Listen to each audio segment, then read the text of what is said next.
আসসালামু আলাইকুম। এখন থেকে মেডিটিজি চ্যানেলের উচ্চ মাধ্যমিক হিসাব বিজ্ঞান প্রথম পত্রের ১ম অধ্যায় হিসাব বিজ্ঞান পরিচিতির আরো একটি ক্লাসে স্বাগতম। আজকের ক্লাসে আমরা আলোচনা করব লেনদেনের অন্তর্ভুক্ত হিসাবসমূহ। তাহলে শুরু করা যাক। ৳৮,০০০ পণ্যদ্রব্য নিয়ে ব্যবসা শুরু করলো। এই লেনদেনটির মধ্যে যে দুটি হিসাব আছে, একটি হচ্ছে ক্রয় হিসাব, আরেকটি হচ্ছে মূলধন হিসাব। কারণ কোনো কিছু নিয়ে ব্যবসা শুরু করলে তখন আমাদের মূলধন হিসাবে গণ্য হয়। তারপর হচ্ছে নগদে পণ্য ক্রয়। এই লেনদেনটির সাথে যে দুটি হিসাব আছে, একটি হচ্ছে ক্রয় হিসাব, আরেকটি হচ্ছে নগদান হিসাব। ফারুকের নিকট হতে পণ্য ক্রয়, এখানে যে দুটি হিসাব আছে, একটা হচ্ছে ক্রয় হিসাব আর হচ্ছে যেহেতু নাম আছে তাহলে এটি বাকিতে, আর বাকিতে ক্রয় করলে তখন হয় পদেয় হিসাব। তারপর বাদলের নিকট হতে নগদে পণ্য ক্রয়, এই লেনদেনটির মধ্যে যে দুটি হিসাব আছে, একটি ক্রয় হিসাব আর একটি হচ্ছে নগদান হিসাব। আর এখানে নাম আছে আবার নগদ কথাও আছে। নাম এবং নগদ থাকলে আমরা অবশ্যই তাকে নগদ ক্রয় ধরে আমরা হিসাবভুক্ত করব। তারপরে ধারে পণ্য ক্রয়, তাহলে এখানে যে দুটি হিসাব আছে, একটি হচ্ছে ক্রয় হিসাব আর একটি হচ্ছে পদেয় হিসাব। কারণ বাকিতে ক্রয় করলে আমাদের পদেয় হিসাব তৈরি হয়। পদেয় বিলের বিনিময়ে পণ্য ক্রয়, এই লেনদেনের মধ্যে যে দুটি হিসাব অন্তর্ভুক্ত আছে, একটি হচ্ছে ক্রয় হিসাব আর একটি হচ্ছে পদেয় বিল হিসাব। ১০% কারবারি বার্তায় পণ্য ক্রয় করা হলো। এই লেনদেনের মধ্যে যে দুটি হিসাব আছে, একটি হচ্ছে ক্রয় হিসাব আর একটি হচ্ছে নগদান হিসাব। যদিও এখানে নগদ কথা উল্লেখ নাই, আমাদের নগদ ধরে এই লেনদেনটি হিসাবভুক্ত করতে হবে। অর্থাৎ ক্রয় হিসাব এবং নগদান হিসাব। চেকের বিনিময়ে পণ্য ক্রয়, এখানে যে দুটি হিসাব অন্তর্ভুক্ত আছে, একটি হচ্ছে ক্রয় হিসাব আর একটি হচ্ছে যেহেতু চেক বলা আছে অতএব আমাদের ব্যাংক হিসাব আছে। তারপরে হচ্ছে যন্ত্রপাতি ক্রয় করা হলো ৳১০,০০০। এই লেনদেনের মধ্যে যে দুটি হিসাব আছে, একটি হচ্ছে যন্ত্রপাতি হিসাব আর একটি হচ্ছে নগদান হিসাব। যদিও এখানে নগদ উল্লেখ নাই, অতএব যন্ত্রপাতি ক্রয় নগদে সংগঠিত হয়েছে। এজন্য এখানে নগদান হিসাব। বিক্রয়ের উদ্দেশ্যে আসবাবপত্র ক্রয় করা হলো। তাহলে এখানে আমাদের যে দুটি হিসাব আছে, একটি হচ্ছে ক্রয় হিসাব আর একটি হচ্ছে নগদান হিসাব। যদিও এখানে নগদ উল্লেখ নাই, আমাদের নগদ ধরে এটিকে হিসাবভুক্ত করতে হবে। তাই ক্রয় হিসাব এবং নগদান হিসাব। এরপরে পণ্য আমদানি করা হলো। এখানে যে দুটি হিসাব আছে, একটি হচ্ছে ক্রয় হিসাব আর একটি হচ্ছে ব্যাংক হিসাব। কারণ আমদানি করা মানে দেশের বাইরে থেকে পণ্য ক্রয় করে নিয়ে আসা, এবং আমদানি করলে টাকা আমাদের ব্যাংকের মাধ্যমে পরিশোধ করতে হয়। এজন্য এখানে একটি ব্যাংক হিসাব। নগদে পণ্য বিক্রয়, এখানে যে দুটি হিসাব আছে, একটি নগদান হিসাব আর একটি হচ্ছে বিক্রয় হিসাব। ফারুকের নিকট হতে পণ্য বিক্রয়, ফারুকের নিকট পণ্য বিক্রয়। এখানে যে দুটি হিসাব অন্তর্ভুক্ত আছে, একটি হচ্ছে প্রাপ্য হিসাব ফারুক আর একটি হচ্ছে বিক্রয় হিসাব। অনিকের নিকট থেকে নগদে পণ্য বিক্রয়। এখানে যে দুটি হিসাব আছে, একটি হচ্ছে নগদান হিসাব এবং একটি হচ্ছে বিক্রয় হিসাব। এখানে নাম আছে, নাম উল্লেখ থাকলে আমরা সাধারণত বাকিতে হয়, এবং নাম এবং নগদ যদি দুটি উল্লেখ থাকে তাহলে আমরা নগদে ধরে হিসাবভুক্ত করব। তারপরে হচ্ছে চেকের বিনিময়ে পণ্য বিক্রয়। এখানে যে দুটি হিসাব অন্তর্ভুক্ত আছে, একটি হচ্ছে অ্যা ব্যাংক হিসাব আর একটি হচ্ছে বিক্রয় হিসাব। এরপর ধারে পণ্য বিক্রয়। আমরা জানি ধারে পণ্য বিক্রয় করলে আমাদের প্রাপ্য হিসাব তৈরি হয়। তাই এখানে প্রাপ্য হিসাব এবং আরেকটি হিসাব হচ্ছে বিক্রয় হিসাব। প্রাপ্য বিলের বিনিময়ে পণ্য বিক্রয়। এখানে যে দুটি হিসাব অন্তর্ভুক্ত আছে, একটি হচ্ছে অ্যা প্রাপ্য বিল হিসাব আর একটি হচ্ছে বিক্রয় হিসাব। ১০% কারবারি বাটায় পণ্য বিক্রয়। এখানে যে দুটি হিসাব অন্তর্ভুক্ত আছে, একটি হচ্ছে বিক্রয় হিসাব আর একটি হচ্ছে নগদান হিসাব। যদিও এখানে নগদান কথা উল্লেখ নেই, আমাদের নগদান ধরে এখানে হিসাবভুক্ত করতে হবে। ভ্যাট সহ পণ্য বিক্রয়। এই লেনদেনের মধ্যে যে হিসাবগুলো অন্তর্ভুক্ত আছে, একটি হচ্ছে নগদান হিসাব, একটি হচ্ছে ভ্যাট চলতি হিসাব আর একটি হচ্ছে বিক্রয় হিসাব। তারপরে হচ্ছে ধারে পণ্য ক্রয়, ধারে ক্রয়কৃত পণ্য ফেরত দেওয়া হলো। এই লেনদেনের মধ্যে যে হিসাব অন্তর্ভুক্ত আছে, অ্যা একটি হচ্ছে পদেয় হিসাব আর একটি হচ্ছে ক্রয় ফেরত হিসাব। নগদে ক্রয়কৃত পণ্য ফেরত দেওয়া হলো, অর্থাৎ এখানে যে দুটি হিসাব অন্তর্ভুক্ত আছে, একটি হচ্ছে নগদান হিসাব আর একটি হচ্ছে ক্রয় ফেরত হিসাব। আর বহিঃফেরত মানে হচ্ছে ক্রয় ফেরত। বহিঃফেরতের আরেকটা নাম হচ্ছে ক্রয় ফেরত। অর্থাৎ এটি আমরা নগদে এবং বাকিতে ধরেই আমরা হচ্ছে ফেরত দিতে পারি।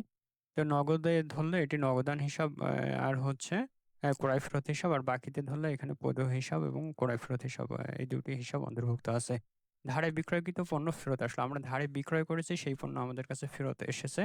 তাহলে এখানে যে দুটি হিসাব আছে, একটা হচ্ছে বিক্রয় ফেরত হিসাব, আরেকটি হচ্ছে প্রাপ্য হিসাব। নগদে বিক্রয়কৃত পণ্য ফেরত আসলো। নগদে আমরা বিক্রয় করছি, সেই পণ্য আমাদের কাছে ফেরত এসেছে। এখানে যে দুটি হিসাব আছে সেটি হচ্ছে নগদান হিসাব, আরেকটি হিসাব হচ্ছে প্রাপ্য হিসাব। আন্তঃফেরতের আরেকটি নাম হচ্ছে বিক্রয় ফেরত। অর্থাৎ আন্তঃফেরত এবং বিক্রয় ফেরত একই জিনিস। তাহলে আন্তঃফেরত বা বিক্রয় ফেরত এটি আমরা নগদে ধরেও দিতে পারি এবং বাকিতে ধরেও দিতে পারি। তাহলে এখানে যে দুটি হিসাব অন্তর্ভুক্ত আছে, একটি হচ্ছে নগদান হিসাব বা প্রাপ্য হিসাব, আরেকটি হচ্ছে বিক্রয় হিসাব। নিম্নমানের জন্য রপ্তানি পণ্য ফেরত পাঠালো। অর্থাৎ আমরা বিক্রি করেছিলাম, সেই পণ্য রপ্তানি আমাদেরকে ফেরত পাঠিয়েছে। তাহলে এখানে যে ২ টি হিসাব, একটি হচ্ছে বিক্রয় ফেরত হিসাব, আরেকটি হচ্ছে প্রাপ্য হিসাব। মালিক ব্যক্তিগত প্রয়োজনে কারবার থেকে উত্তোলন করে ৳৪,৫০০। এখানে যে ২ টি হিসাব অন্তর্ভুক্ত আছে, একটি হচ্ছে উত্তোলন হিসাব, আরেকটি হচ্ছে নগদান হিসাব। অর্থাৎ ব্যক্তিগত প্রয়োজনে উত্তোলন করলে সবসময় উত্তোলন হিসাব লিখতে হয়। মালিক ব্যক্তিগত প্রয়োজনে ব্যাংক থেকে উত্তোলন করলেন। এখানে যে ২ টি হিসাব, একটি হচ্ছে উত্তোলন হিসাব, আরেকটি হচ্ছে ব্যাংক হিসাব।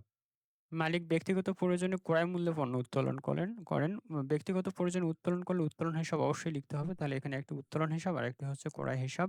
আবার মালিক ব্যক্তিগত প্রয়োজনে বিক্রয় মূল্যে পণ্য উত্তোলন করেন। তাহলে এখানে যে ২ টি হিসাব আছে, একটি হচ্ছে উত্তোলন হিসাব, আরেকটি হচ্ছে বিক্রয় হিসাব। জীবন বীমার প্রিমিয়াম প্রদান, এটি মালিকের ব্যক্তিগত খরচ। তাই এখানে উত্তোলন হিসাব, আরেকটি হচ্ছে অবশ্যই নগদে প্রদান করছে, যদিও নগদ কথা উল্লেখ নেই। তাই এখানে উত্তোলন হিসাব এবং নগদান হিসাব। আয়কর প্রদান করা হলো আয়করও মালিকের ব্যক্তিগত খরচ। তাই এখানেও অবশ্যই উত্তোলন হিসাব এবং অবশ্যই নগদে প্রদান করেছে। তাই আরেকটি হিসাব হবে নগদান হিসাব। ম্যানেজারের মেয়ের বিয়েতে উপহার প্রদান করা হলো। এটিও মালিকের হচ্ছে ব্যক্তিগত খরচ। তাই এখানে অবশ্যই উত্তোলন হিসাব, আরেকটি হচ্ছে নগদান হিসাব।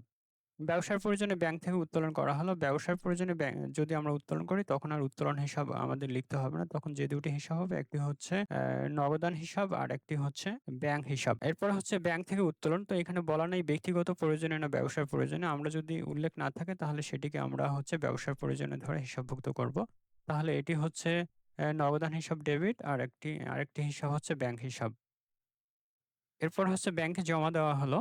ব্যাংকে আমরা টাকা জমা দিয়েছি, তাহলে আমাদের ব্যাংক হিসাব ডেবিট, আমাদের কাছ থেকে অবশ্যই নগদ টাকা চলে গিয়েছে, তাই নগদান হিসাব। আরেকটি হিসাব হচ্ছে নগদান হিসাব। ব্যাংকের চলতি হিসাব খোলা হলো, তাহলে আমাদের ব্যাংক চলতি হিসাব। আরেকটি হচ্ছে আমাদের নগদ টাকা চলে গিয়েছে, নগদান হিসাব। তারপরে হচ্ছে আলমের নিকট থেকে চেক পাওয়া গেল। চেক পেলে ব্যাংক হিসাব, আর হচ্ছে আমাদের যেহেতু আলমের কাছ থেকে আমরা টাকা পেতাম, তাহলে প্রাপ্য হিসাব আলম। আবরারের নিকট হতে প্রাপ্ত চেক সঙ্গে, সঙ্গে ব্যাংকে জমা দেওয়া হলো। অর্থাৎ আমাদের ব্যাংকে টাকা বাড়বে, এইজন্য একটি ব্যাংক হিসাব, আর আবরার প্রাপ্য হিসাব ছিল। তাহলে আরেকটি হিসাব হচ্ছে এখানে আমাদের প্রাপ্য হিসাব। ব্যাংক কর্তৃক প্রদেয় বিল পরিশোধ, তাহলে আমাদের প্রদেয় বিল হিসাব, আর যেহেতু ব্যাংক পরিশোধ করে দিয়েছে, এটি আমাদের ব্যাংক হিসাব। আরেকটি হিসাব আছে এখানে আমাদের ব্যাংক হিসাব। এরপরে হচ্ছে ব্যাংক কর্তৃক প্রাপ্য বিলের টাকা আদায়। তাহলে ব্যাংকে আমার টাকা বাড়বে, ব্যাংক হিসাব, আরেকটি হচ্ছে প্রাপ্য বিল হিসাব।